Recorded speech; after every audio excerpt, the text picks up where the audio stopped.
Hello, very welcome to my vlog. तर आजच्या व्लॉगमध्ये मी कटाच्या आमटीची recipe दाखवते. तर एक छोटी वाटी मी खोबरं घेतलेलं आहे, सुकं खोबरं आहे. ते मी कापून घेऊन त्याला भाजलेलं आहे थोडंसं काळसर होईपर्यंत. 2 मोठे कांदे घेतले उभे चिरून आणि त्याच्यामध्येच लसणाच्या पाकळ्या घेतलेल्या आहेत. जवळपास 9 ते 10 अशा लसणाच्या पाकळ्या आहेत.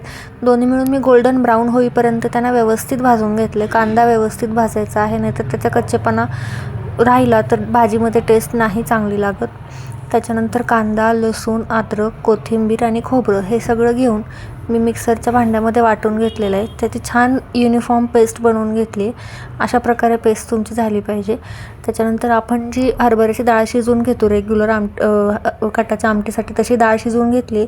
ती मी अशी गाळून घेतलेली आहे, म्हणजे त्याचं पाणी वेगळं आणि डाळ वेगळी होईल असं. साधारण मी एवढं पाणी घेतलं आहे. आता ही आमटी मी 2 ते 3 लोकांसाठी सफिशियंट आहे 2 वेळेसाठी. त्याच्यानंतर तेल घालून घेतलं आहे. त्याच्यामध्ये जिरे आणि मोहरीची फोडणी देऊन मी ते तडतडेपर्यंत वाट पाहिली. तेल गरम झाल्यानंतर आपल्याला जिरे मोहरी टाकायचं आहे. त्याच्यामध्ये आपण जी पेस्ट करून घेतली ती टाकून घ्यायची. व्यवस्थित हलवून त्याच्यामध्ये मीठ टाकायचं आहे. आता त्याच्यामध्ये मी इथे मटन मसाला ॲड करते. ज्याची त्याच्या इच्छेनुसार ते कोणताही मसाला ॲड करू शकतात. गरम मसाला पण टाकल्यानंतर छान लागतो. आता मी घरचा काळा मसाला ॲड करते. जे तुम्ही डेली यूज करता तो मसाला तुम्ही तिथे ॲड करा. आता डाळ जी शिजवून घेतली, थोडीशी डाळ घेऊन त्याची पेस्ट करून मी या पाण्यामध्ये घातली आहे. छान चव लागते हरभऱ्याच्या डाळीची, त्याच्यामुळे मी तसं केलं. आणि थोडासा घट्टसरपणासुद्धा येतो आमटीला.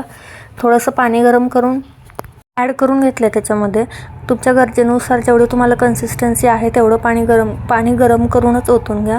मस्तपैकी कटाची आमटी तयार आहे. भेटूया पुढच्या व्लॉग.